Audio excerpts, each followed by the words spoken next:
Season 1's Bonespear build one-shots every mob, has almost no requirements whatsoever, regenerates resources like crazy, and tier 100 nightmare dungeons are going to be the easiest you have ever done, and on top of that, Uber Lilith is going to be cake. Let's start with the skill tree first. We are going to use Bone Splinters as our basic skill, Enhanced Bone Splinters and Acolyte's Bone Splinters for additional crit chance.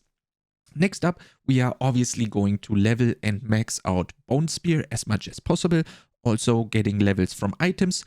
Then we are going to use Enhanced Bonespear, and very important here, we will forever use Paranormal Bonespear because we will always have the 5% crit chance for the Bonespear because we never need the other option, Supernatural Bonespear, which makes everything vulnerable.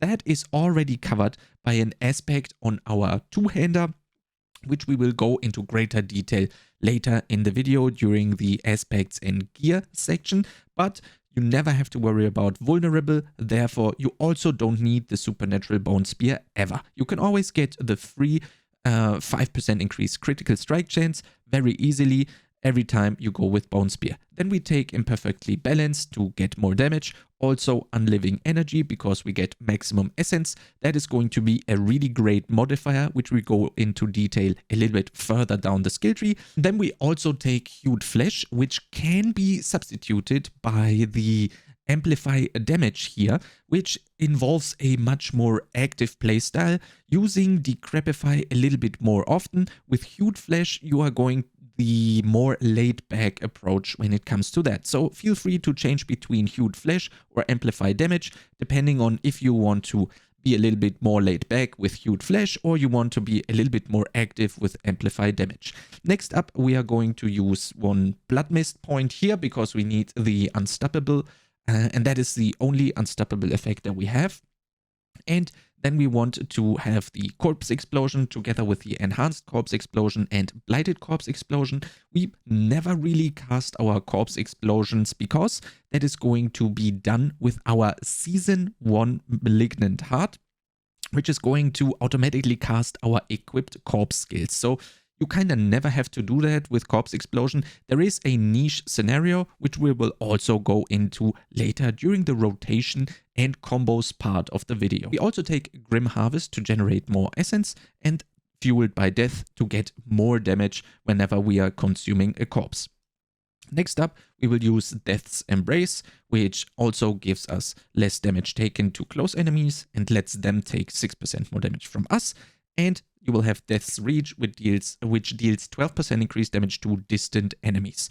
Now, we will have Decrepify with 1 point and 1 point into Enhanced Decrepify to have a CC and to slow our enemies to keep them at a distance, so we are in a very safe place and can easily activate our Death's Reach and basically one-shot everything from distance. Now, again, if you didn't go for the Hued Flesh here and want a more active playstyle, go for the Amplify Damage, which then prompts you to always use Decrepify before you go into a pool to get the 12% increased damage. If you don't want to do that, go with Hued Flesh and you will also be fine with that.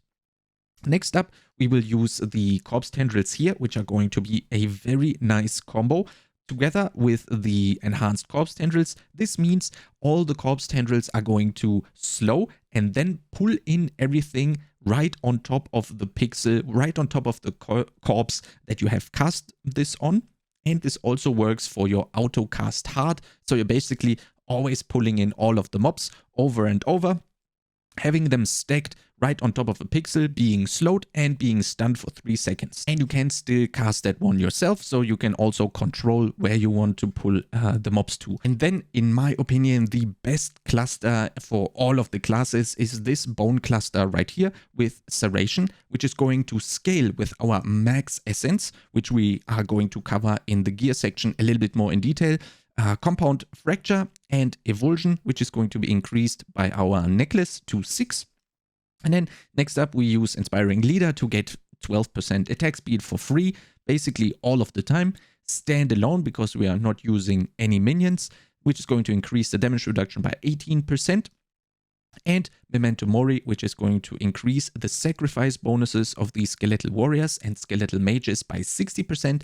And for our key passive, we are going to use, in my opinion, the most broken thing in the game, Ossified Essence. As you can see here, Ossified Essence also scales with our maximum essence, therefore compounding on top of the previous ones. And I will go into more detail why this is so good in the gearing section. Now for the class mechanic on Necromancer, we will actually sacrifice everything. We will sacrifice Skirmishes for a 5% crit chance, which is going to be increased by 60% to 8% from our Memento Mori. Then we are going to sacrifice the Cold Mages, which is going to give us 15% increased damage to vulnerable enemies, which is going to be 24% because of Memento Mori. And we are going to sacrifice the Iron Golem, which is also increasing our critical strike damage by 30%. For the Paragon board, I advise you to actually click the link for the D4 planner down in the description and in the pinned comment below. I just want to quickly go through this. You can go into greater detail with the link. I will just cover the most important stuff right here. As you can see, we start out with our starting board with Control, Bonegraft and Exploit, Scent of Death Imbiber, and Flesh Eater Sacrificial, and then Bloodbath Essence. In my opinion, these are the maximum amount of damage that you can get. I want to emphasize that whenever you unlock Bonegraft first, I would really suggest you go for this essence cluster right here to make the gameplay as smooth as possible, because you will not only unlock maximum essence, which is going to further scale our damage, but way more importantly to that, you will unlock essence on kill. This means not only you will have 2 here, but you will also have 1 more here and 1 more here, which means 4 essence on kill. And this cluster right here instantly path from the board attachment gate to this cluster right here. Try to prioritize the essence on kill stuff, because that is going to smooth out gameplay and help you quite a lot, especially at the early stages, to keep your essence very high and allow you to use Bonespear much more often and decrease the amount you need to do bone splinters to actually regain essence. And then afterwards you can go and collect all the juicy stuff.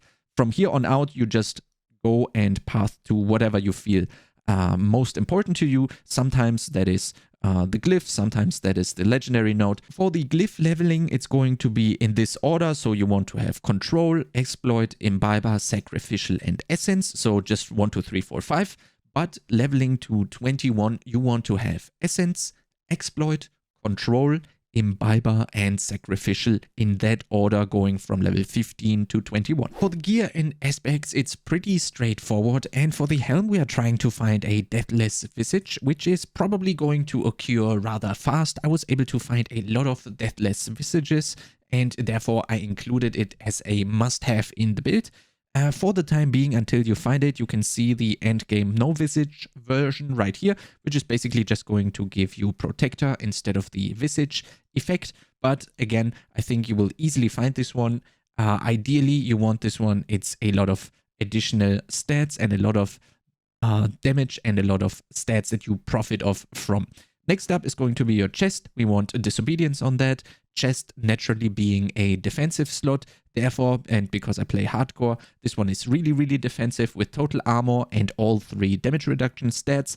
If you are playing softcore, you could definitely get rid of the total armor for physical damage or bone skill damage. You could also probably run both by removing the total armor and the damage reduction from close for both the physical damage increase and the bone skill damage increase on the chest.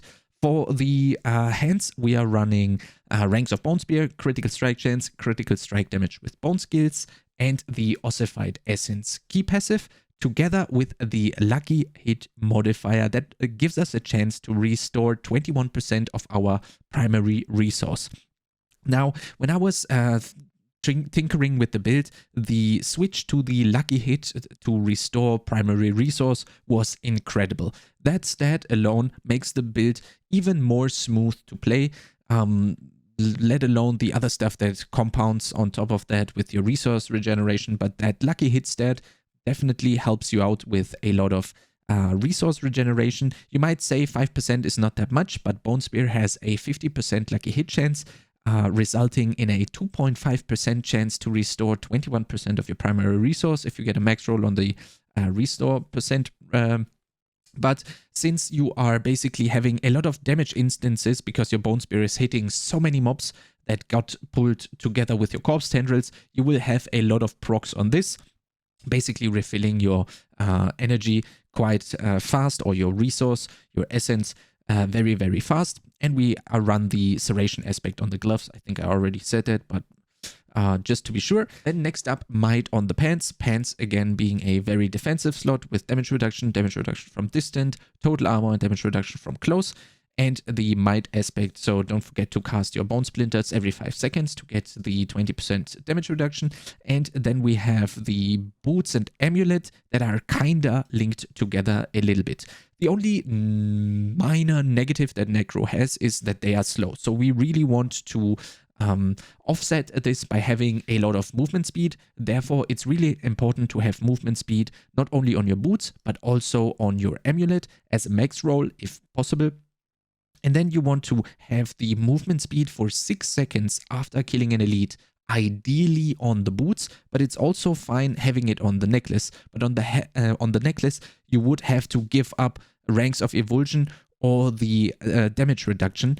Therefore, we really try to get this on the boots, because then we can still have the essence cost reduction, and the int is a whatever stat, could also be damage reduction when injured.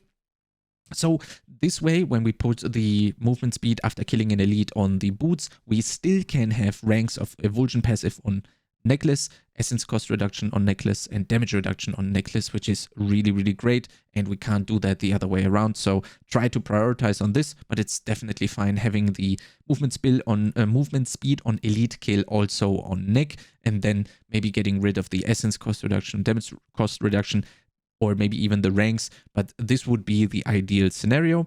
And then we want to have the legendary aspect Wind Striker on the boots to get even more movement speed, and we want Grasping Veins on the necklace, which is going to be very, very nice, because we get a lot of critical strike chance and a lot of bonus critical strike damage.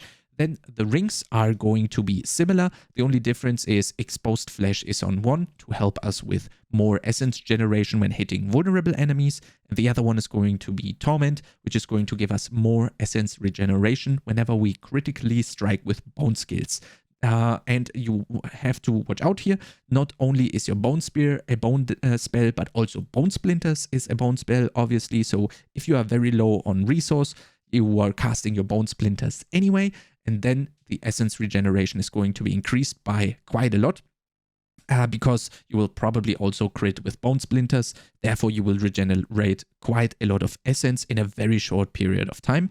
And for the weapon, you are going to run a two-handed sword to get the additional 21% critical strike damage. Then ideally, you want to find core skill damage, vuln damage, and double crit damage on the two-hand sword. And we are going to run the Splintering aspect, which is also in the codex. So we have quite a lot of stuff already in the codex. The only thing that you need is the Serration, which is not that crazy important. It definitely helps out, but you can easily play this with just the codex aspect, because all of the stuff that you need is in the codex instantly, and you don't really have to run around to find some stuff. The only thing that is going to be needed at some point is Exposed Flesh, which is not really 100% necessary, because your energy regeneration, if you have followed all the other stuff, is going to be really nice. The only thing for the rings that is very important, and we talked about earlier, is the maximum essence slot. The rings usually have crit, vuln, and critical strike damage, but on Necro, we also want maximum essence. That is on other classes not as important. For example, rogues, if you find maximum energy, that doesn't really give you much. You can maybe cast one or two more of your spenders, which isn't really that great. But for Necro, you're obviously getting that benefit of having more Bonespear casts available to you, but you're also scaling your damage. If we go back to our skill tree, and we have a look at the Serration passive right here. Let's say you're running around with 180 essence max, which is fairly common. You are going to get the Serration bonus 5 times, Namely, you will have 4.5% additional critical strike chance just from having more essence. And then also the more broken thing is ossified essence. Your bone skills deal 1% increased damage for each point of essence you have above 50 upon cast. So let's say you also have 180 here. So you're going to deal 130% increased damage. So as you can see, it's just compounding all together, which makes the maximum essence on ring a very, very good stat to have. Therefore, it's much easier to find a 3 out of 4 ring because you can actually utilize the maximum resource stat and scale your damage that way. Now, what's also really important here is that there is 2 possible variants here for the aspect on your two-hander, which is currently splintering, and you could also use the grasping veins. The current setup with the grasping veins on the neck and the splintering on your two-hand is going to result in a higher damage per second, so basically a higher overall damage throughout the dungeon. But if you were to switch this up and put splintering on the necklace and put grasping veins on your two-hander, you are going to deal a little bit less damage over the course of a nightmare dungeon, for example, but the damage you are dealing against the mobs themselves is going to be of a higher number. This makes much more sense when you are pushing Uber Lilith, for example. You want to switch this up, so your damage is just at a higher number because you're really running that burst type of playstyle, and then that's the point where you would switch this up. But for leveling, this setup is really, really good with splintering on the two-hand and grasping veins on the necklace. You could argue that grasping veins on two-hand for pushing to tier 100 is necessary, but in my tier 100 runs, that has never been the case, and I could just run with my splintering on two-hand, and I had never had any issues whatsoever. Malignant Hearts are easily one of the best, if not the best, for all of the classes. Namely, the Caged Heart of the Sacrilegious is triggering a corpse skill automatically whenever you are near a corpse. This means our corpse tendrils and our corpse explosion are basically going to be triggered every second, therefore pulling in mobs or dealing even more damage in our surroundings. So this one is extremely good. It's not so necessary for Uber Lilith, but for your leveling and for your tier 100 Nightmare Dungeon, this is quite nice. Although for tier 100 Nightmare Dungeon, you could change it up a little bit. Then you also want to run Tempting Fate, and you want to run the Caged Heart of Revenge, because 20% damage reduction is just that insane. For the Tempting Fate, you obviously want to max roll on this one and min roll on the other one. You could also run with Malignant Pact or Barber, both of which is totally fine. If you're on softcore, you could maybe get away with pulling out the Revenge and inserting the Malignant Pact or the Barber here, but for hardcore, you would go and get rid of the Tempting Fate for your Malignant Pact while you are leveling, for example. If you want to push for tier 100 Nightmare Dungeons, you really get rid of the Sacrilegious here because you don't really have that many corpses to trigger all the stuff. You will have corpses at the end of combat, but that doesn't really help you with the trigger of Sacrilegious. So if you're pushing for tier 100 Nightmare Dungeon, get rid of Sacrilegious, take the Barber here, and then keep everything the same with Tempting Fate in this one and Revenge in that one. Or the rotation and combos. If you would want to perfect it every time, which is definitely not necessary at all, you would go with 4 times Corpse Explosions, 1 Corpse Tendril to activate your Flesh Eater passive, then use Decrepify on top of all of the mobs that are grouped by your Corpse Tendrils, then use 1 Bone Splinter to get the additional crit hit chance, and then use your Bone Spear to kill everything. This might sound very complicated and is definitely not needed on every pull. Most commonly, the rotation is going to look like this. You will most likely have a corpse somewhere around you, which is going to be your target for your Corpse Tendrils. Then you are going to Decrepify on top of all of the enemies if you have the amplified curse, and then you are just going to Bonespear into the pack, basically one-shotting everything. As you can see here, it's basically just Corpse Tendrils into Bonespear and everything on your screen is dead. To maximize the damage of your Bonespear, it's really important to think about the positioning and where you are casting the Bonespear. This is extremely important when you are pushing tier 100 Nightmare Dungeons or you're killing a boss that has high health, but it doesn't really have to be done all of the time. This is just if you want to really tickle the last little bit out of the damage that you have with Bonespear. So obviously, whenever you are fighting an enemy, you are going to shoot your Bonespear right through the target. This can be a boss, but this can also be a pack of mobs that you have pulled together with your Corpse Tendrils. And then obviously your first damage instance is going to damage the enemy with your Bonespear. But the second portion and the main portion of your damage is going to be the Bonespear shards, which I'm going to paint in orange right here. And as you can see, whenever you shot your Bonespear right through the target and the max range was behind the enemy, then your returning Bonespear shards are going to hit the enemy, therefore you have maximized your damage. But if in the second scenario the enemy is going to be a little bit closer to you, your Bonespear is still going to fly the same distance, therefore ending up way more behind the target than in the first scenario. This is totally fine for your first damage instance of Bonespear, but for the second instance of your Bonespear damage, which is again the higher one, it is going to look like this. Therefore, 1/3 of your damage is only going to hit the enemy, and the other 2/3 are going to go and miss the target. This is also going to be triggered with like 5 Bonespears. When your first instance of Bonespear crits, you will have 5 of these bone shards, but still, you still want to maximize hitting as many bone shards into your enemy as possible. So it doesn't really matter if you have 3 or if you have 5, the same concept applies. So to maximize your damage in this scenario, you would either kite back to go max distance of your Bonespear again, so you would basically be transferred into scenario 1 again, or if you are really lucky, you will have a wall to one of the sides of the enemy, and then you are going to position yourself at the other side of the wall. Then you can easily shoot your Bonespear at the wall.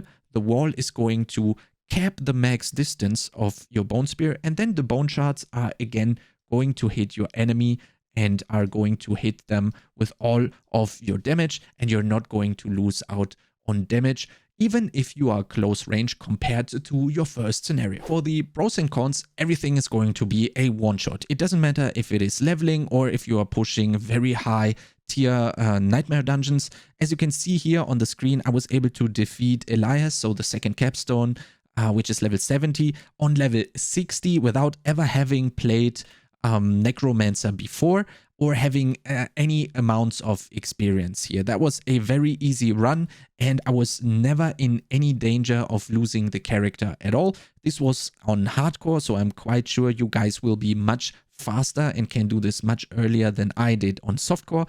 And I also feel way more confident right now to be able to do this on like level 58, which is definitely crazy to me, because that was definitely the shortest time that I have ever spent in World Tier 3 across all of my characters. Right after defeating Elias, I jumped into a Tier 21 Ancestral Nightmare Dungeon on level 60, making the mobs 15 levels higher than me.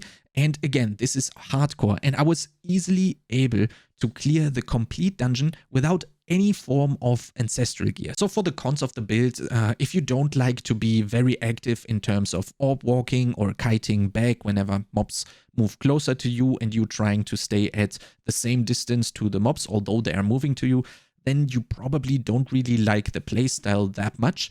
Another con is going to be that suppressor mobs are a little bit of annoying, but you definitely get the hang of dealing with them the more you encounter them. And for me, after having dealt with them a couple of times, they have not really been any issue to me whatsoever. Maybe just a little bit annoying because you needed to get close, but absolutely no way dangerous to your character. And yeah, I definitely feel that the pros heavily outweigh the cons. I think this is one of the strongest builds that you can play in Diablo 4. It just goes to show you how crazy Necro can be. The only downside on top of that is basically that you're a little bit slow, but if you have followed the build guide and have chosen the gear respectively to what I have in the build guide, that con is basically eliminated and you're going to be really fast. Please let me know down in the comments below if you are going to try out this build, and if you like content similar to this, make sure to subscribe to this YouTube channel, and I'll see you next time.